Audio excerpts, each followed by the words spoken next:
Hey guys, Leon from Back to Basics Dog Training.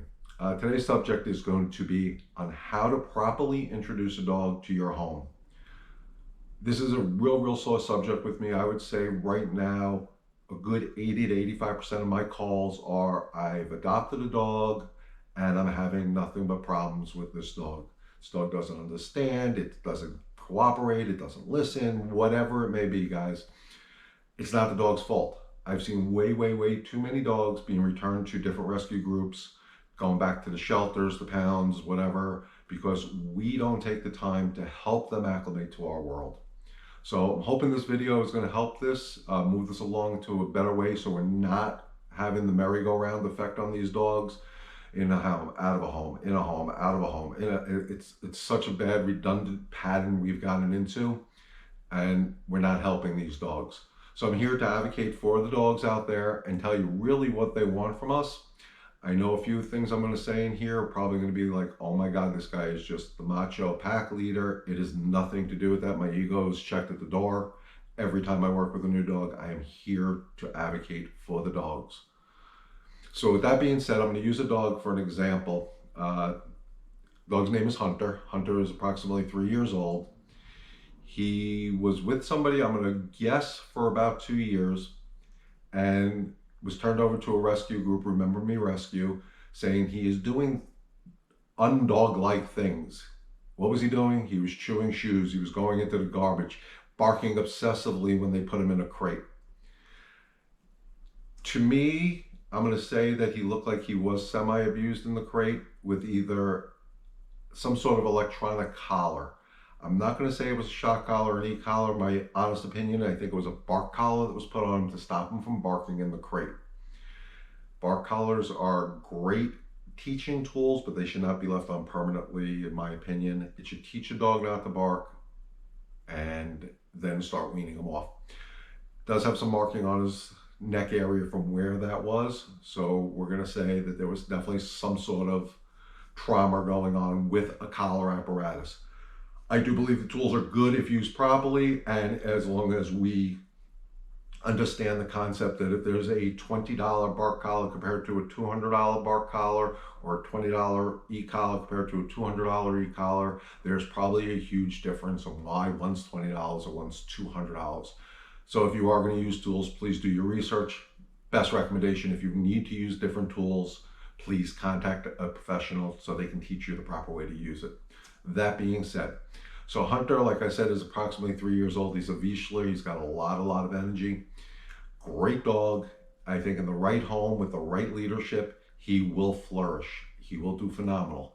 Hunter has been from his first home in, I believe, 4 other foster environments that have not worked out. The last one just ended this weekend. It didn't work out after 2 days. One, we're not giving him enough time in a home. People have to understand when we do foster dogs, it's a commitment. We're here to help the dogs. I understand they're not going to come in perfect. If you're looking for a perfect dog, good luck. I don't know how else to say it, especially when you're dealing with rescue dogs that are older. So my first rule of thumb with Hunter is at 2 years old, roughly, he's had these unwanted behaviors, the barking, the chewing of the shoes, the getting into the garbage, rough play with his mouth, which is how dogs play. There's a reason for that. One, I'm going to tell you now, he was frustrated. He wasn't being mentally challenged enough. He needed to get some mental stimulation going, usually done by a good walk, teaching the dog what we want, challenging their brain more. If they're not around for just hugs and kisses all day long, they need to be mentally stimulated the same way humans do. So Hunter was a very frustrated dog from what I'm gathering from everything I've seen about him. The couple times I worked there, I could see the frustration in his eyes. He's like, nobody's speaking my language and giving me what I need. So Remember Me Rescue ended up getting him. He went to a foster home and he had some unwanted behaviors. He does play very rough with his mouth. And again, I believe that is because people have not told him that's not acceptable. And he was turned back in. Then he went to another home. It lasted a couple of days. He has this foot fetish. He goes after people's feet. It scared the wife. He went to another home. Wasn't the best environment. I actually saw him there. suggestion to Remember Me Rescue was pull this dog out of this environment, not the best environment. He definitely claimed that whole entire property as his, to the point where he was marking everything on the inside, which he's never exhibited before. But there was no stability in that environment. And just recently he went to another home where they actually did some of the things I'm going to discuss in this video, but I don't think they gave it enough time to really sink in and make him become the dog that they were hoping they were going to get from him. And then finally this weekend, he went for a 2-day stint to somebody's house. With everything going on in the world, people are fostering, they're home, we're not going to work. But his excessive barking was kind of the final straw when she's trying to do some work. Understandable, but again, something that could be taught not to do. So here's what we're going to start. I'm going to start off saying, this is going to be probably the biggest controversial thing I'll say. Guys, when we rescue these dogs, we want to love them and hug them and kiss them and smother them with affection. And Hunter, you poor baby, you were so abused in the past. We're never going to do that to you again. And we're going to give you the life of Riley, the best life possible. And Hunter says, you're not talking to me in my language. I've had the pleasure of working with Hunter a few times, and every time I have worked with him, he falls into line instantly with the rules that I have set for him. One of the things I personally don't like is a dog jumping all over me. When I first met him, of course, he tried to jump all over me, use his mouth to control me. With very minimal corrections, he will not try that with me. He understands that that's a rule. I don't like dogs jumping on me unless I invite them to jump on me. There is no use to use your mouth on your terms. If I want to play with you and I choose to play rough with you, that's fine, use your mouth. But when I say enough, enough is enough. Hunter follows the rules once he understands what they are. The key to setting rules for any dog, guys, is my company's motto. It's something I live, breathe every single day. The motto is very simple. It's no anger, no frustration, no nonsense. Never try to correct your dog out of anger or frustration. It is such a negative energy to them. They will rebel every single time. Same way, I hate to say it, if you try to control humans with anger and frustration, you really don't get the results you want. The no nonsense approach is very, very simple. No means no. If I have a behavior I don't like from a specific dog or a specific person in that way, and I say no, no means no. I kind of go back to when I grew up and my dad would say no to me, and I'd say, but why? And he'd say, because I said so. And you know what? Good enough for me. That's what the dogs have to understand. So when they come into our homes, if you think about it and you follow those 3 simple steps, no anger, no frustration, no nonsense, and set clear and decisive rules for the dog, I know that this transition from crazy nutty dog to happy balanced dog shouldn't take that long. What I mean by setting rules up in the house, when you first bring a dog to your home, let's not make it a party. I've seen it way too many times. We go to the rescue group, we go to the shelter, we bring a new dog home. On our way home, we're calling the whole world, oh my God, we got a new puppy. Come over and see it. Right now, we got to get the dog into the house in a calm way. You're going to hear me mention state of mind a lot in this video. I always go back to the calmest state of mind, which is the best state of mind. We bring the dog into the home. I do suggest using your leash. Bring the dog from the car to the home, and they should go right away to a quiet area of the house. In my house in particular, I use my dining room. It's a quiet area of the house. I can put the crate in there. It's not in the way of my family and my lifestyle. And usually from the time the dog gets in, after I do my little walk around my front yard, maybe walk around the backyard if I think the dog has to use the restroom, I bring him right to the crate. I introduce the crate to him. I don't care if the dog's been in a crate, never been in a crate. I'm going to introduce the crate, my crate, to this dog.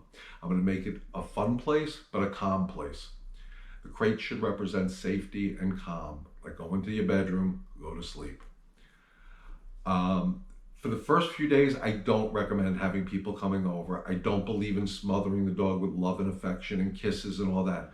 Love in a dog's world is rules, guys, plain and simple.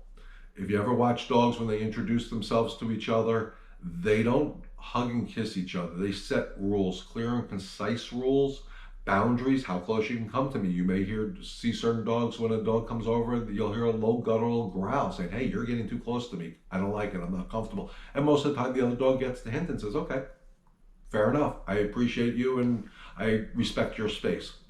We don't do that. We become, excuse the terminology, doggy sluts. We give it up to the dogs right away. We smother them with love and affection. Stop it, stop it, stop it. I can't stress it enough. Set the rules you expect this dog to live by in your home. The crate will give you access to that. I'm not saying the dog has to be crated 24/7, 365 days of the year, but it has to be done on a slow process to give him access or her access to the rest of your home. So, using Hunter as an example, one of the houses I worked with I reintroduced the crate. I wish I had better video to show you. He was not happy about going into the crate. I worked him through it to the point where I just had to say, Hunter, crate, and he walked into the crate quietly, sat down, I was able to shut the door, and we were building up his duration on staying in the crate without feeling like he was trapped.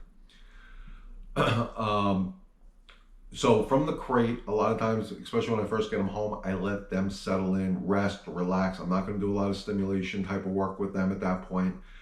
I will take them out throughout the day because I got to check on their housebreaking ability. But most of the time they'll go right from the crate out to my yard, usually on a leash, because most of these dogs I find out don't have leash manners. So I'm going to start teaching them leash manners instantly because I like walking the dogs. But they go out. They go to the bathroom outside. I always make sure I bring treats with me. I treat them. I praise them. Going to the bathroom outside to me, guys, is the biggest thing in the world because I hate cleaning up the mess in the house. That from day one now, we're establishing rules that this dog understands. This is what it is. This is my bedroom. I go to the bathroom here. Everything is going to be based on calm. I'm not going to be allowed to run all over the furniture and jump on people and do all this type of stuff. We set those up from day one. If you start your patterns at day one, success follows like anything else in life. After a few days, if you choose to have people come over, I would stagger it. I wouldn't allow 20,000 people to come over and meet my dog. I would also tell these people they're here, yes, to see the dog, but you're here to see me. Please follow my rules. The rules are very simple. When they come over, they knock on the door. Dog barks and gets all excited. You can't let your guests in at this point. You have to calm your dog down. That somebody knocking on the door shouldn't represent that type of excitement where the dog's going to jump on them, scratch them, maybe nip them because of the barking. So represent that knock on the door, the doorbell ringing as calm. Yes, they're allowed to bark, but they're not allowed to get stupidly excited. When the person comes in, they should totally ignore your dog. It's basically they don't need to have a conversation with your dog. They don't even need to look at your dog. They should ignore your dog, say hello to you. And when your dog is calm, the state of mind, not the physical action, but the state of mind, watch their body language. Then you can slowly bring them over to that person and let the dog do what it wants to do, which is smell them. Hey, this is Joe. Joe's cool. I like him. And pretty much walk away from him after that, or maybe you ask to be pet. If they're calm, Joe can pet the dog. You do this 100 times, 1,000 times, maybe some dogs 10 times, and they get it. It's real important to understand every single dog is an individual. Some dogs get things right away. Other dogs take longer. Same as raising kids. I raised 3 beautiful daughters. Each child learned at different paces, and we went with what was comfortable for them. The biggest thing I can say is, and this is where one of the houses that we had Hunter in, I don't want to say failed, but made a mistake. Hunter was doing really, really well, and they got overconfident. Everything is done slowly, guys. Dog may show you good behaviors for a week, 2 weeks, 3 weeks, a month. That's great. But there will be a day that all these behaviors that you went over and you taught the dog, all of a sudden one day the dog just says, I'm going to test you. And if you think about it, when we raise our kids, if we raise them right from the time they're infants to their toddlers, to their preteens, to the teenage years, we try to do the right thing for our children. And then one day, usually in their late teens, they test us as parents. The test is usually harder than the original, But if you stick to your guns, it works. They get them back to a balanced level quickly. Same thing with the dogs. There's going to be a time they're going to be real good for about a month, and then one day they're just going to act totally idiotic. And that's the opportunity to really show them that, hey, that's an unacceptable behavior. We're not going to get angry at them. We're not going to get frustrated because we know it's going to happen. And we're going to be our no nonsense approach. Hey, cut it out. We don't like this behavior. We went over this already without the conversation, of course. And we're going to bring them back to where we want them. And they're going to be like, oh my God, thank you. You speak my language. Usually after that, things are just so much better.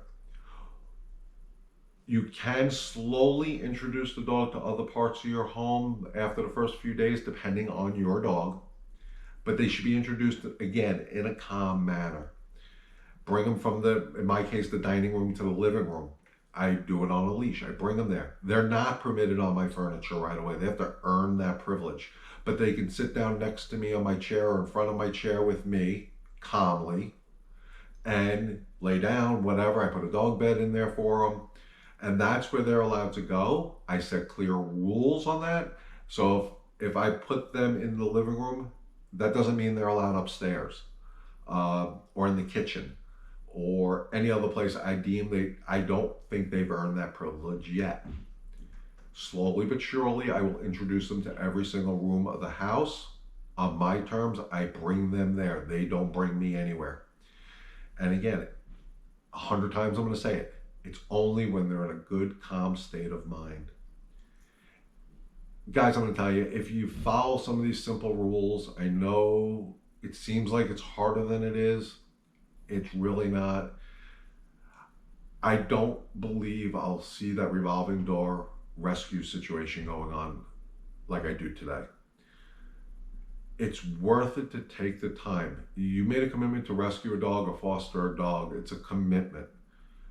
They're not disposable. Let's take the time, take the effort to help these dogs acclimate to a new way. Whatever happened yesterday, you can't fix it. Hunter was, again, I'm going to use the word abused because I don't know another word for it, with whatever type of collar they put on him. When I work with him, I don't feel bad for him about that. That was yesterday. I can't fix what happened to him yesterday. All I can do is move him forward. One of the things I didn't say about Hunter is because of whatever happened around that neck area, he was very leery of people going near his collar for anything, which I don't blame him. And I'll tell you now, I just went over, and not that I grabbed him by his collar, but I'm able to play with his collar area underneath his neck where he has the burn markings. Why? Because he trusts me at this point. And that's the key. Everything I just talked about, by setting the rules, you're building trust with the dog. Dogs will follow somebody they trust. The same way as humans, we follow the people we trust. If we don't have trust, we have nothing. They don't have trust, they have nothing. So have a mutual respect for the dog. Understand their needs. Their needs are not love and affection in the beginning. Their needs are rules and boundaries. That simple. You set the clear, precise rules, what you expect in your home, the dog will follow you and love you to the day you die or the day they die. Put the effort in. You made a commitment to this dog, either in a foster environment or to rescue the dog. Put the dog in. Put the time in, excuse me. How much time you have to dedicate to it, you have to make that decision. The more you can dedicate to it, of course, the quicker this process goes. Again, guys, this is Leon from Back to Basics Dog Training. I'm going to be putting out a lot of these different type of videos. I think the next video I'm going to put out on is Mastering the Walk Back to Basics style. Go over some of my key steps to walking your dog and having a pleasurable walk with your dog. I always tell my customers, walking a dog is a lot of work. Walking with my dog is enjoyable. There'll also be some other things I come up with in the future. Tomorrow, I believe at 11 o'clock, I'll be doing a Facebook Live question and answer session. Tomorrow being Saturday, the 28th. It'll be a Facebook Live question and answer period. I'm probably going to do it for about an hour. Any questions are up for grabs. Feel free to ask me anything. If I can answer it, I'm going to answer it. If I don't think it's something I can answer for safety purposes, I'll tell you flat out. If it's something that I don't think should be discussed in that environment, I will let you know, but I will get in touch with you somehow. We'll get your information. We all need to stick together as a community right now, and that community is anywhere in this world with the trying times we're going through, guys, right now. So I'm closing. Remember, no anger, no frustration, no nonsense. Stay well, stay healthy, and enjoy your day. Hope you enjoy the videos. Guys, also one thing before I forget, please comment on what you want me to put on these videos. Anything's open for it. It doesn't matter what I want to discuss. It's more important what you need to hear from me. So please put your comments either on my Facebook page, Back to Basics Dog Training. Go to my website, www.backtobasicsdogtraining.com. Email me at info@backtobasicsdogtraining.com. Get in touch with me. Tell me what you want me to do or would like to see me do, and I will do my best to help everybody out.